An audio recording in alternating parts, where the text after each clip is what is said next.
Hi, welcome back to another episode of Analyze Scripts, the podcast. We are so excited you're joining us for our second YouTube episode. That's right. If you are just listening, you could also watch us on YouTube. Please don't do it while driving, but otherwise, please head on over to Analyze Scripts podcast. Today, we are talking about the latest installment of American Horror Story Delicate. We're going to talk about part one. Part two is set to come out in early 2024. But I am really excited to talk about this episode. What did you think, Portia? I know you're not like super into spooky things. I was really impressed that you watched this. Uh, Yeah. like just right off the bat, what are your thoughts? I thought it was like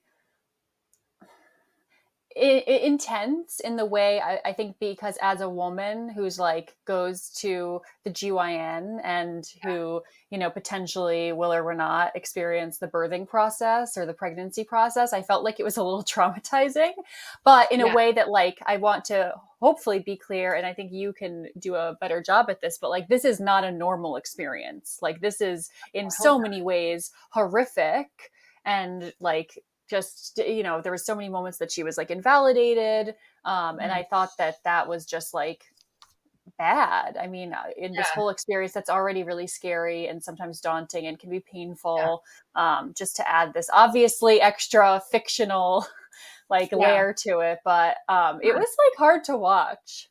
Totally. And like, so if you've been living under a rock, American Horror Story is a series on FX that's been around for many years now. I think next Halloween, we're hoping to cover season one because that was a really good season. But it's a really cool show by Ryan Murphy where it's usually the same sort of crop of actors and the story each season is different. There's been like the clown one, there's been like the murder house one, there's been one about Witches. convent. I said witches. Oh, Coven. witches, yeah. Yeah. Um, so it's all really interesting. And so we see Emma Roberts as the star of this season. She's playing an actress, Anna Victoria Alcott. And the whole like plot, to sum it up real quick, of this first part of the season is she really wants to have a baby and she's struggling to get pregnant. So we see her and her husband Dex, who previously had been married, and we believe his wife died. That now at the end of part one, we're not really sure. But they're struggling to get pregnant. So they're going through the IVF process. At the same time, her career is taking off. She's campaigning for an Oscar. And we come to find out there's something afoot. There's some sort of like evil plot at play in regards to her baby. We don't exactly know what it is yet, but we see some flashbacks to like, someone else agreeing to give their baby away to these people in like weird black crow outfits, to be able to like have power or money or something that they want. And it seems like this is going that way. Like, how much do you want a baby? How much do you want an Oscar? Right. Right. Um, It's like and this cabal that's like been around for centuries, yeah, apparently. And I don't know, like I think obviously we're missing so much that I hope we get from season two, but I have like so many questions, right? Like, is the husband involved? Is he not? right. Is the PR, Kim Siobhan, Kardashian's, yep, Siobhan, is she involved? It seems like she is, with those little supplements that look like yeah, blood. right. Obviously the doctor is involved, but like I have so many questions that I'm Yeah, excited to hopefully get answered, even though it will be scary. yeah. um, in part My two. Yeah. I think my biggest question is why is Kim Kardashian playing Siobhan? Like, why? It was so bad. Portia, I'm sorry. Like, I thought Kim Kardashian did a pretty good job on SNL. I'm not going to lie. I was like, well, she was kind of funny. But in this, I was just like, cringe. And I think it's because like I also don't know if she could, like, if it would matter if she was better at acting, because she's still Kim Kardashian, which is like, I think her, like, being and persona and aura is just so powerful. And she was playing somewhat of a similar person. So it like wasn't this crazy stretch.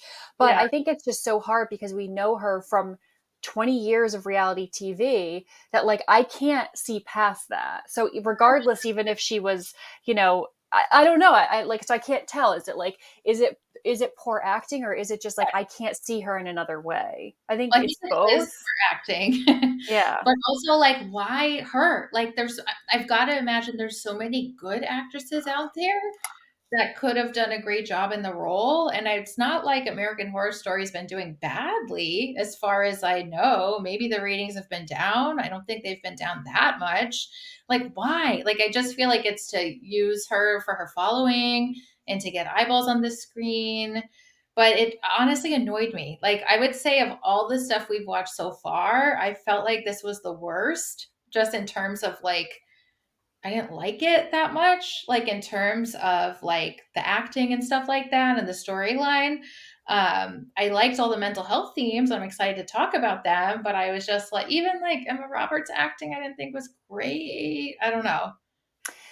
Yeah, I mean, I just didn't love it. And I don't know if that's because it's not my favorite genre, but I finished the episode last night and I started it when it came out. Like, it's been difficult to kind of get through the episodes. I agree. I love Emma in other seasons, Yeah. and in other, shows. So I don't know. It just kind of fell flat, and for like a couple reasons. But I did watch the last episode, in which I think it's the last one, where she eats the raccoon. Oh, And I was literally like going to throw up. grow up. Yeah. I couldn't look at it. That took me by surprise. Mhm. Yeah, same with me. It was like, and the episodes weren't that long. So you could just think you'd like plow through them, right? Like morning show, Succession, I am like, can't wait to watch the next one. But this one I was like, ugh. And I just think it's because like Kim Kardashian was not very good. I'm sorry. She wasn't. She wasn't. I'm sorry. And I get a little angry that like she gets all these opportunities when there's probably so many good actresses out there like dying for an opportunity like this. Mhm. And it just, I feel morally opposed to it. I I wonder if don't it know. was just for like shock value. You know what I mean? Like there's been a lot of bad feedback about it, and like I think they've had to have known that, even when, like she auditioned, or in the acting, and like, Kim, you're great at a lot of things, and maybe like this just thing isn't for you. Good for you for trying. I don't know. But I'm surprised she had such a heavy, like so much dialogue. I really thought she'd be in it, but like peripherally. And she was, like, really in it Mhm. trying to act, and I was Yeah. like, "I don't know if we need that much." Hmm. Like, maybe she So could, you know? something that I'm wondering too is that this whole thing came out while the SAG strike was slash is going on.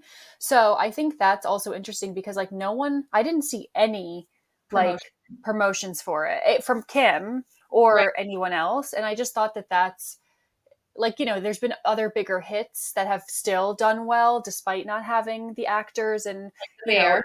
yeah. So I don't know, like, it's just, let's get into the mental health themes. Okay, We both didn't give it 5 stars, so yeah, so it's not our favorite. Okay, yeah. but there's a ton of mental health themes, I think as it relates to IVF, and the journey to motherhood and, like, just being a woman, I think. So before I dive in, I wanna hear about your perspective, Portia. I would say that I felt like they did a good job at portraying just like the emotions related to having a miscarriage, or the difficulties with getting pregnant, and like the stress that accompanies that. And ultimately, like, the loss is different for everyone. I think it's like unique to the woman carrying the pregnancy initially, and then Yeah, potentially losing it, or carrying a full to term. So I thought that Emma, was able to portray that well. I think she is a mom. yeah. So I think that she probably kind of pulled on some of her experiences through that process. What's scary, what's exciting, the ups and the downs. So I liked that aspect. I thought that was pretty realistic. Mhm. Maybe, and like going to a clinic, right? Like going to a separate place to receive the IVF procedures.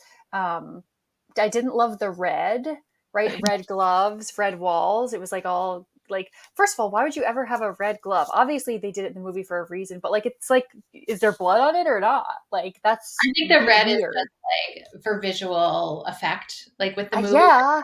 like the vitamins were red. Like, no, they're not.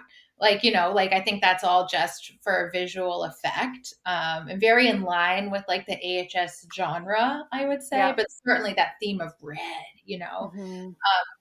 and like even like the progesterone that she was supposed to take, I believe that's what it was, that she had to keep in the fridge, came in these like glass vials, and it's like that's not what it looks like, right? But whatever, it's for visual effect, so I get Hmm. it.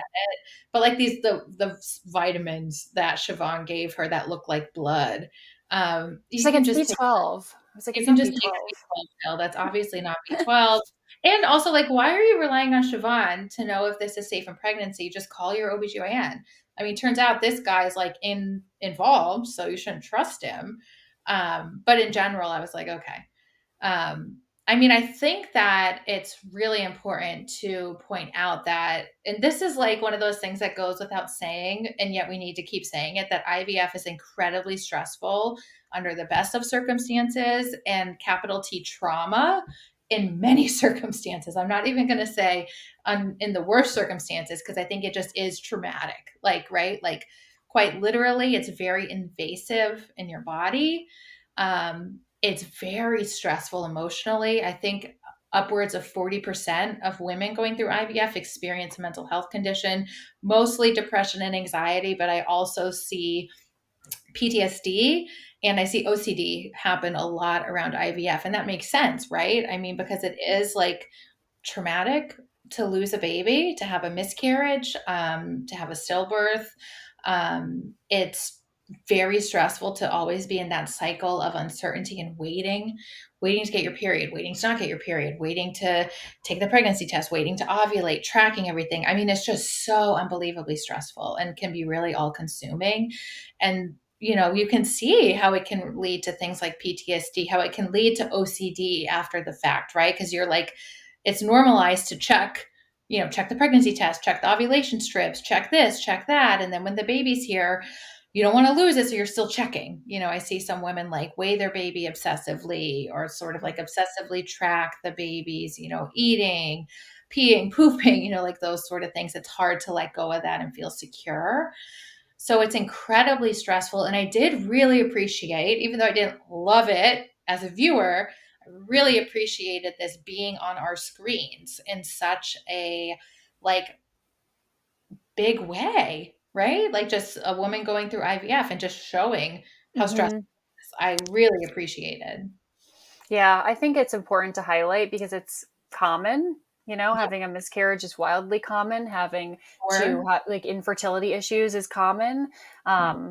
I think one of the biggest, what would I say, like supports or positive reinforcers of this experience is having a support system, Mhm. which I feel like she didn't have. Oh, yeah. Like, Um, where's her husband? her husband got worse over the season with Yeah. just like me being really suspicious of what was actually going on, especially within the last episode with the conversation with his mom and her kind of coming in. So I Mhm. initially kind of liked him, and then I was like, what is happening? Yeah, I feel Um, like she's like uh Anna Victoria's been like targeted. Like I feel like there was this like evil plot all along, and they're like choosing her because she's like this famous actress to somehow like have this baby they're gonna like make a black crow or something weird and like yeah. evil. But I like didn't find her husband to be that great. Mm. No. And like Like, I think it's hard because if you, I guess you could look at it from two sides. Like all the stuff that's happening to her from like a just a black and white on paper um perspective like seems a little outlandish or like all of a yeah, sudden all this stuff is happening. So it's like, as her paranoia is growing, but it's it's like you either believe her or you don't. And if you believe her, you're like in on the plot that like something nefarious is going on. And like yeah, all of this is happening and it's real and she needs to be protected at all costs. And if you don't believe her, like she's get her going some help. crazy, Yeah, right? Like yeah, she is, but you're dismissing her and invalidating her and making things worse. yes. So so can you maybe speak to like, does this happen within pregnancy or IVF due to like the hormones and stuff? Like, do people become paranoid? How does this play out in real life? So no, I was so annoyed, but yet I think it's actually a good depiction because I feel like people say this to women overall, like, oh, it's your hormones. Like even like PMS, right? Like we just so invalidate women's experience by chalking it up to hormones. And yet at the same time, it's like, okay, you're not acknowledging like, yeah, these hormones actually do have an effect. So like help me out here, which is so infuriating. But women are most likely to experience a mental health situation or mental health challenge during their childbearing years. And why is that? Like we know that in men, they're most likely to have their first episode, whether it's depression, bipolar disorder, psychosis in their late teens to their 20s. For women, it's a little later. It's like 20s to 30s, which is right around the time of childbearing. So it's like, okay, we sort of in part think that it's because that just happens to be the time we see first episodes, but we also know, and we're starting to, the medical field in general is starting to have better understanding that there is something to the hormonal fluctuations. So if you've experienced a mental health condition before getting pregnant, anything from depression, anxiety, trauma, OCD, psychosis, substance use, your risk of experiencing it around the time of having children is higher than if you haven't experienced, any mental health conditions beforehand. But even if you haven't experienced any mental health conditions beforehand, you're at highest risk over the course of your life during this time period. And we know postpartum depression is incredibly common. 1 in 7 women and 1 in 10 dads experience postpartum depression. The dad's hormones aren't changing. Okay. So, like, there's just a lot of stress that goes into like having children. We know that most cases of postpartum depression, if you trace it back, actually start during pregnancy. Um, I think it's like 60% of cases start during pregnancy. The remaining 40% really show up after having the baby, but it's usually not picked up till after having the baby. And unfortunately, 75% of women who screen positive for postpartum depression don't end up accessing treatment, which is awful and way lower than the rates of treatment access for, depression outside of pregnancy. So A why is that? I imagine that there's multiple reasons, but I think there's a lot of reasons, and I don't think we know like exactly why. I think that there's not good mental health resources in general. Like we've talked about that a lot. Like it's really hard to access care, period. And then I think once you've had a baby, like when do you have time to go on psychologytoday.com and look for a therapist and make all the calls and wait for them to hear back and schedule the appointment when you have a newborn? Like it's just so hard. And I think there's a lot of shame and stigma, right? Like I think in general, there's a lot of shame and stigma about living with a mental health condition that keeps people from reaching out for help. And then I think especially when you've had a baby, you're thinking like, this is supposed to be the best time of my whole life. yeah, I don't want to talk about this, right? I think a lot of women, especially when you're having like intrusive thoughts of harm coming to your baby, which is really common with anxiety and OCD, a lot of women will feel worried. Like if they're doing the dishes and they see a knife, they'll think like, oh my God, what if somehow my baby gets stabbed? Or if they hear a noise, they think, oh my God, it's an intruder. Or they might think like you might have an intrusive thought or flash of an image of like throwing your baby out the window. It's really scary to tell someone that if you don't know that this is a super common thing to happen after having a kid and that it's a sign of an underlying anxiety or OCD disorder. You might be afraid that they're going to take your baby away, true. or you might be afraid that you have psychosis, you're losing your mind. So these are really hard things to talk about. And I think, one thing I always tell my patients, and I hope that we can tell our listeners and just keep getting the message out there, is that these conditions are really common and they're treatable. And it's important that we improve access to treatment because suicide is the number one cause of mortality the first year postpartum. And postpartum mental health conditions are the number one complication of pregnancy overall. So, like, this is really important. And so, in that way, I'm really happy that this is on our screen, even if Kim Kardashian's in it and the acting isn't so great. I can tolerate it for that reason. True. Yeah. So I guess separating like right fiction or TV effect from reality. Yeah. Um what did you see that was maybe does they did do a good job of this is a typical experience or something that did make sense, and what are maybe what's something that's like this is 100% wrong? Yeah. I think what I really liked about her character was I'm also imagining like someone in of her stature and fame going through IVF would be really nerve-wracking. And like when when preacher takes her picture at the clinic, like she probably Mm-hmm. would be really terrified of that getting out there. That's her personal, private medical information. She's not going to want it to get out there. I would imagine like as a famous person, that would be really accurate. I the remember how like when we were talking about Succession and we said like, is it narcissism or is it just growing up in this environment? I think for her, the same question came to my mind with the paranoia aspect. Like, is she paranoid and developing a psychotic disorder? Or is this her reality? And like, it is her reality. We see that, right? Like, these Yes. people are following her. They are trying to get her. It seems like they got her somehow. Like, this is her reality. And we see her being invalidated over and over. And I do think as a woman navigating the healthcare system, unfortunately, we know this happens. Like, and now there's all these studies out there that like women and something even just like pain is constantly invalidated, right? Like we're all expected to go to work when we have awful menstrual cramps. It's like, well, just suck it up. And I mean, we know now that these things affect certain members of the population even more so, right? Like I'm thinking about like racial disparities, socioeconomic disparities. Um, you tend to get invalidated more. I think like near the end, the scenes with the physical therapist played by Cara, right? Or maybe it I don't wasn't. know. I don't think it was her. Even like Weird. when they were doing the ultrasounds and stuff, right? The transvaginal ultrasound, like they did like show a lot, right? Like they showed her in the stirrups. They showed that is what the wand looks like for the ultrasound. It's not small. It doesn't feel like it hurts, like under the best of circumstances, it's not like pleasurable. And I thought they actually did a good job of showing that and showing how like, unfortunately and with pregnancy and everything it is very invasive and they're not doing a good job of like obtaining her consent beforehand and stopping when she says to stop. And I think I hope that's not the average woman's experience, but I can't say I'd be surprised if I heard some of this stuff happened. Right. um like even thinking about things like I don't know if you know what like a membrane sweep is.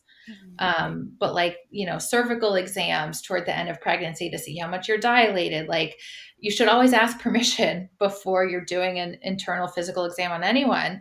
And I think like sometimes people just do it, even if the woman doesn't want you to. So there's a lot, I think, especially in obstetrics, that needs to be improved and continues to be talked about. And it did like highlight that. I was really annoyed when they kept saying like, "Oh, it's the hormones you're taking. That's what's causing all of this." Because like, sure, I guess like any medication like progesterone or anything else, theoretically, I'm sure there's someone out there who's experienced psychosis related to the medication. I would imagine it's incredibly rare. That's not a common side Mhm. effect. For most people, progesterone is an anxiolytic, which means it like calms you down. It shouldn't make you paranoid. I think if she weren't actually being followed and she was hallucinating or having paranoia, she probably is experiencing psychosis, which can be triggered by the hormonal shifts and usually is an underlying indication that the woman has bipolar disorder. So, whenever we see psychosis develop in pregnancy or in the postpartum period, it's bipolar disorder until proven otherwise. You, of course, would do the normal workup for psychosis, check labs, check brain imaging, just make sure there's nothing else going on. But usually, again, this is the first time a woman will experience it, and it is an indication they actually have a bipolar disorder. And it is worth mentioning that postpartum psychosis is a psychiatric emergency. And it's associated with a 5% risk of suicide, a 4% risk of infanticide.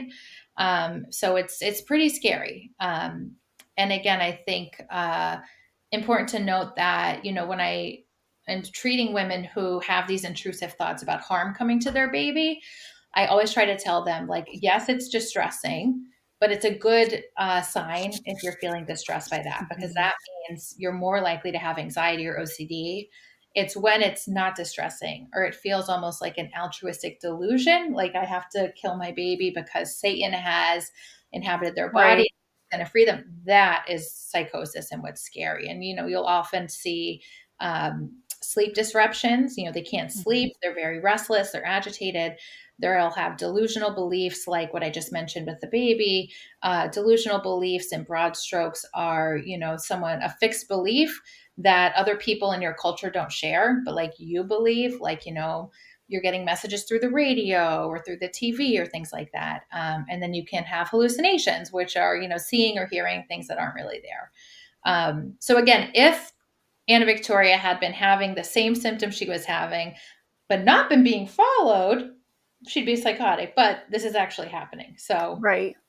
With like the pictures, I mean, the pictures when she was looking at them and then she saw Ivy in the background at one point, like that felt like it was a hallucination, but yeah, everything else was right. Like she was seeing the doll her, the kept doll. showing I mean, this. that was real. Mhm. And then what's her name? Anna, Sonia or Adeline, right? Like Yeah, the artist which or the deceased wife. right, That's who's who? bizarre. Yeah, um, and then, the seeing woman her following show up her. different Right, places, right. The like lipstick, like, yeah. Ivy doing the ultrasound was real, but no one else knew she was there. Like all this is happening. And I think what helps us realize that it's reality is when Kumal, the driver, or sorry, Kamal, like sees Preacher, right? Like when he was driving her. right. We see someone outside of her who can confirm, like, no, this is really happening. Hmm. So, do you think that Preacher is that woman that they showed in the flashback in the 80s? I think Who, so. yeah, Like, I think so too. So, yeah, I she think had to deal with it, and now she's trying to, like, warn um, multiple people. So, Anna Victoria and then Dexter's mom. yeah, Um, and I was like, was the mom Preacher's baby? Like, are we gonna find out who that baby was? Has that baby become part of it? Like, we don't really know. And like, what are the babies? Because they are like spiders, or They have, like, they're like something. talons and stuff, Yeah. So like, do they turn into people, or do they turn into things that can look like people?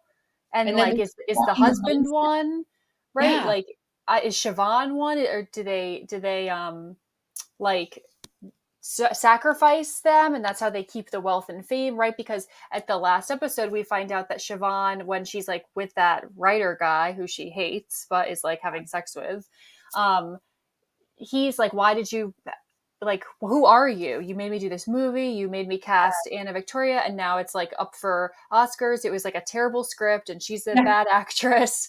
yeah, And I was just like, huh. So like, I just want to know, like, what, obviously, and hopefully we'll find out in part two, but like, what is yeah. happening? What is going on? Yeah, exactly. Like, how are they all in on it? I think they're all in on it. Like, Yeah. I really think they're all I think even, like, Nicolette, the house manager who just had a baby, I'm like, "Is her baby one of these, like, crow babies?" Like, what's going on? Like, why are they all sacrificing their babies? Like, it's just weird. And then, like, also, like, when the younger actress died, like, got decapitated, remember? Like, Siobhan had Babette. called Yes, Babette.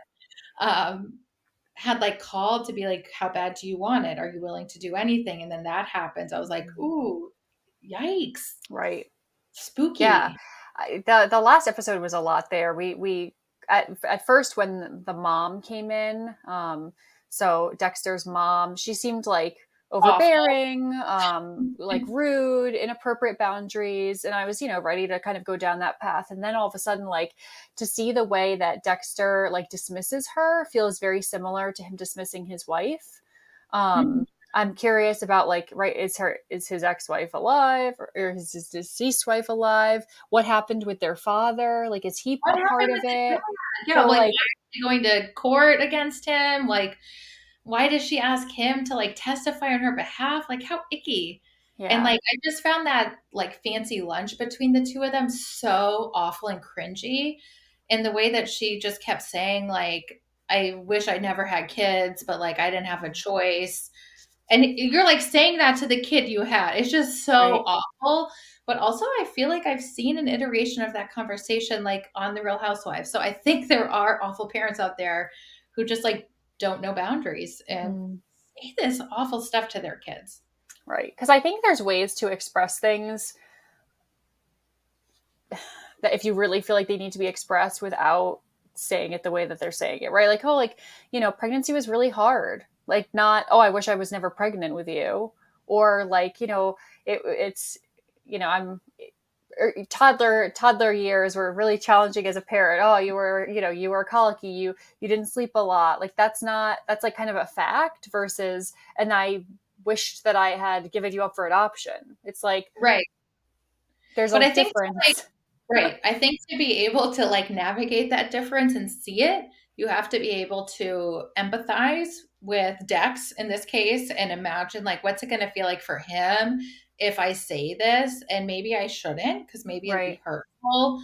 But like there are people with, narcissistic traits, borderline traits, sort of that cluster B personality realm, which again, just as a refresher, includes things like narcissism, borderline personality disorder, histrionic personality disorder, and antisocial personality disorder, where they're missing that empathy chip. So they're really not able to think about that. They just sort of see everything through their point of view, and that's it. And I feel like Right. she's like right in line with that, you Mm-hmm. know? No, totally. So that'll be a TBD, to be continued or TBC for part two. But um, I don't know. I mean, I think the last thing that I thought was a really interesting line was something that Sonia said actually.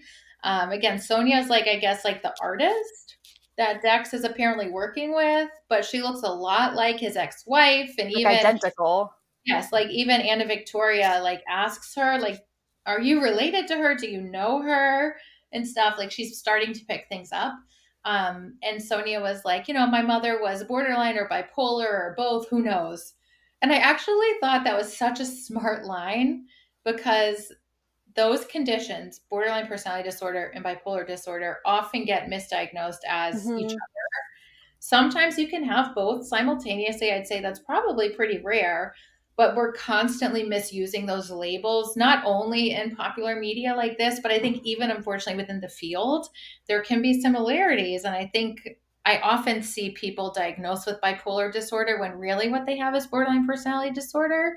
So I thought it might be helpful to maybe talk about the differences between the two. Yeah, Um, and I think I just want to, our listeners, if you have seen The Bear, in season 2 of The Bear, which is the episode we released last week, there is a moment where the mom, oh, Donna, or is it Donna? yes, Donna, Um, so she's having greatest like, television of all time. yeah, The so she's Feast of having kind of like a moment. But I think that's kind of a good example of when she's like cooking and there's chaos of where people do get confused. Because it's like, I think if you're using kind of pop psychology, like, Mhm. references, it's like, oh, she's having an episode. She's manic. It's like, she's not Yeah, manic. She's exactly. dysregulated. Yes. And Yes, so yes. we throw that around a lot. And I see mostly now bipolar 2 Yes. constantly Yes, paired with borderline. And that yes. is pretty frustrating. I Super think, frustrating. yeah. And it just seems like a label because, most people are not borderline 1. Which is like you meet full criteria, right, for You mania mean and the bipolar one? depressive disorders. Yeah, bipolar 1. And yes, bipolar 1. So that's like, it's not common. It's like a Mm-mm. rarer disorder. And so we now have this bipolar 2, which is like, less It's also severe a real symptoms in disorder. both. Right, which is, but I feel like it's often Diagnosed. overdiagnosed in teens, young Yes. adults, who are Yes. just having like episodes where they're feeling dysregulated, they have a lot of environmental stressors so it's really frustrating. So, yes, let's talk more Yes. about the differences. I would love to. I totally agree. And especially the bipolar too. I will say anytime as a clinician I see someone coming to me with a diagnosis of bipolar 2, I'm skeptical just because of this very phenomenon we're talking about. And especially once I see they have a quote unquote history of bipolar 2 plus trauma plus substance abuse plus ADHD. To me, what you're actually talking about are different characteristics of borderline personality disorder. You're just calling it different things. Again, not saying it's not possible to have all of those things. And sometimes it's not even borderline personality disorder, it's just trauma and like Hmm. the sequelae of maybe living through traumatic experiences or complicated chronic traumatic experiences, like child abuse or things like that. But I would love to talk about this topic. So, when we think about borderline personality disorder, again, revisit our Bear episode, revisit our episodes on Succession, and White Lotus, where we talk more about this stuff. You know, Roman in Succession, and then Tanya in White Lotus. Again, it's a type of, you know, personality traits that are really stemming from this, you know, fear of abandonment is like at its core. And it can definitely have mood lability, which means that your mood changes rapidly. It can have impulsivity. You can have, you know, self-harming behaviors, a lot of things that go along with it. But how you distinguish something like borderline personality disorder from something like bipolar disorder is the episodes, right? So, like people with borderline personality disorder or other personality traits, or perhaps trauma, who have emotional lability will have mood swings on the order of like minutes to hours to days, right? So, usually their mood swings last short amount of time, minutes, hours, days. These are the people who will say to you, like, you know, 1 minute I'm happy, the next minute the world's awful. And it's very black or white, very much all or nothing way of thinking. With bipolar disorder, what you have are discrete episodes of time where, for X number of days or more, you're experiencing multiple symptoms simultaneously, right? So, like, the easiest way to think about it is like when you have a major depressive disorder, you have symptoms of depression lasting for 14 days or more in a row, right? It's not like you get bad news and you feel really depressed, or you lose a beloved pet and you're grieving. Like, this is different. This is 14 days or more in a row. And it's not just the low mood and the anhedonia or loss of interest in things, it's other things too, like disrupted sleep, you know, change in appetite, change in energy, trouble focusing, maybe some suicidal thoughts. Like, all of that is Hmm. like a depressive episode, right? So, same thing applies for the other pole of mood disorders, what we call mania, right? For mania, for at least a week or more, so 7 days in a row or more, you have to have a certain number of symptoms persist that's very different from your baseline. And the acronym that we use to sort of remember, well, like, what are these symptoms you're looking for, is dig fast. So, distractibility, impulsivity, grandiosity, flight of ideas, activity increase, sleep deficit, and talkativeness.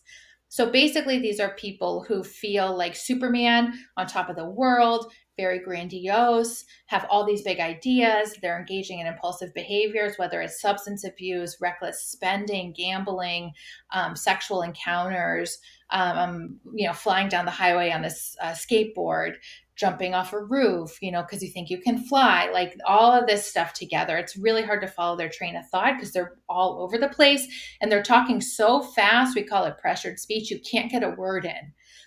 Once you've talked to someone with this, you know what I mean. But it's like, if you notice having normal conversations, like Portia, if you were to start talking, I would stop to listen to you. These people can't stop themselves. It's like they have a motor running and they can't stop. So that's the most extreme form, called mania. Once you have one manic episode, you have bipolar 1 disorder. Most people with bipolar 1 disorder will also have depressive episodes, and they might have hypomanic episodes, but you have to have a manic episode. And usually the disruption in your functioning is so severe that you end up hospitalized. Um, What's interesting is that most people with bipolar disorder, their first episode actually is a depressive episode, and it occurs in your late teens to 20s for men, 20s to 30s for women. Sometimes when you have mania, you also have psychotic symptoms like delusional thinking, hallucinations, things like that. And again, in pregnancy, if you have postpartum psychosis, that is most of the time indicative of an underlying bipolar disorder. And that's usually the first like manic type episode that you're Hmm. having, or psychotic type episode. Bipolar 2 is a condition in which you have hypomania. So, kind of like halfway between like normal mood and mania. So maybe you're talking a little quicker, maybe you're not sleeping as much, but you're noticing it. You're having a bit more grandiosity, but it doesn't reach the threshold of mania. And that has to last for 4 days or more in a row. So again, it's not like you got great news and you're feeling high and on top Mhm. of the world because of that for a short period of time, or you're having mood lability. It has to last for 4 days or more in a row. And for bipolar 2, you have to have discrete episodes of hypomania and depression. So that's kind of a quick overview. Is that helpful? Yeah, I think the biggest takeaways are that, and I don't know if this is just a really simplified way of thinking about it, but I like to think about board, borderline or BPD as more of like typically or just yeah, like environment's effects. So like wounds from childhood, attachment issues, trauma, And it's and by interpersonal. yep. So it's And often like, bipolar one, it feels more organic, like yes, it's your yes, brain. It's right, not exactly. happening because you experienced a trauma. Obviously, that can trigger things. Pregnancy can trigger it, but it's really more organic. A Um, medical, yeah, exactly, and that's great way why to put it. medication is more effective, right? For bipolar Yes, one, it's like it helps your brain kind of regulate itself, and that's why with BPD, we often see, and you could speak to maybe the specific ones, but like seven different kinds of yes, medication who yes. medicating all the different Symptoms. symptoms. Yeah. Yeah. 100%. So, like, I think that's a great way to put it is that, I always think about BPD as the symptoms come out when there's interpersonal conflict. Mhm. So often when you have a fight, you feel rejected, you feel emotionally abandoned, that's when you see the symptoms come out. And again, like the mainstay treatment for BPD these days is DBT, dialectical behavioral therapy, where it's all about identifying emotions, learning how to tolerate distress, learning interpersonal effectiveness to be able to communicate your needs more appropriately, more assertively without acting out behaviors like harming yourself or making threats or things like that. um, and you're totally right that the treatment for bipolar disorders, you really need medication to keep it under wraps, specifically mood stabilizers and sometimes antipsychotics or atypical antipsychotics. It's really hard to convince people to stay on these medications because unfortunately they do have side effects. And a lot of times, part of mania is this grandiosity where you feel like above everything, you feel like you can handle anything, you feel great. Like you don't want to take it, you don't want to come down because it's like intoxicating. So as you can imagine, it's really hard to get people on board to take these medications. And the crash after a manic episode is usually a really bad depressive episode. And so, as you can imagine, the risk of suicide and things like that is really high, especially when you add substances on board, which can happen. A lot of people living with untreated bipolar disorder rely on drugs or alcohol to either bring them down or bring them up. It's really tricky. But then you're right, with BPD, the best treatment is really good therapy. And we use medications more so to treat the symptoms of BPD. Sometimes there is evidence for things like lamictal, which is a specific mood stabilizer to like help with BPD, or SSRIs to help. But usually with BPD, again, you're treating the symptoms. And sometimes, unfortunately, I see in my practice when you have a patient with BPD who doesn't know it because they haven't been accurately diagnosed, or they're in, inexperienced hands. They might be told they have bipolar disorder and ADHD and depression and anxiety and OCD and basically all of the diagnoses possible, which is incredibly rare to have every single mental health diagnosis possible. So you see someone, I think I've shared with you before, like once I see someone's on medications from 5 different medication classes or more, the my suspicion for BPD is pretty high. So usually I see, an SSRI plus a benzo for anxiety, plus a stimulant for ADHD, plus an antipsychotic like Seroquel to help them sleep or for their, brief psychotic episodes, which again, some patients with BPD do have these like brief kind of like psychotic experiences of dissociative quality or things like that. And then the fifth one is like dealer's choice, like some random thing, like propranolol or gabapentin or some random medication from a class. Again, once I start to see that, I think, okay, we need to step Mm. back and think like, what are we treating here? It looks like we're treating each of the individual like symptom clusters of BPD without actually treating the BPD. So that's just sort of what I've seen and kind of developed over time. Yeah. Yeah. I mean, it seems to pop up in a lot of TV and movies. It's like bipolar, or in older movies like manic depressive, Yeah. and BPD. Like, I think, and narcissism. Of course, we can't forget our Right. friendly narcissist, but which I would say is like probably Siobhan, right? Like big, high PR firm marketing. Like, definitely, I think she portrays it. And I think that's probably just like a typical presentation being in that big of a position with power. Right. Where it's so image focused. Hmm. Um, and yeah, and I did not get any whiff of narcissism from Anna Victoria, which I think is Yeah. notable, even though she is like a famous actress. Mhm. Again, not saying famous actresses have narcissism, but sometimes they do. Uh, so it's just interesting. And I think even though as a whole, I didn't love it, I do think there were so many rich mental health themes that we keep seeing come up.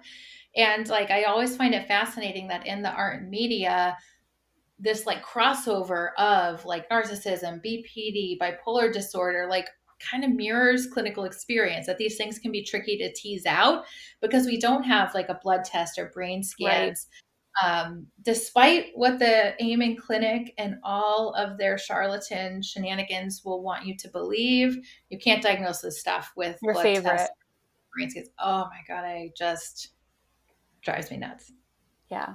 Well, and you just had an article come out with CNN about some of the new Yeah. medication that is available for postpartum. We will link it in the show notes if you want to check it out. So there, I think there's more research being done, more Yeah. evidence, kind of coming out all the time that's hopefully supporting women, and their birth journeys or their pregnancies, IVF journeys, and just like I think it's been lacking for so long. So maybe even a show, right? That's like it's American Horror Story, so it's supposed to be like wild and Yeah, but it's scary like and cringy, but popular, so it's like out there, exactly. which I think Hmm. is so great. Like, let's keep the conversations going.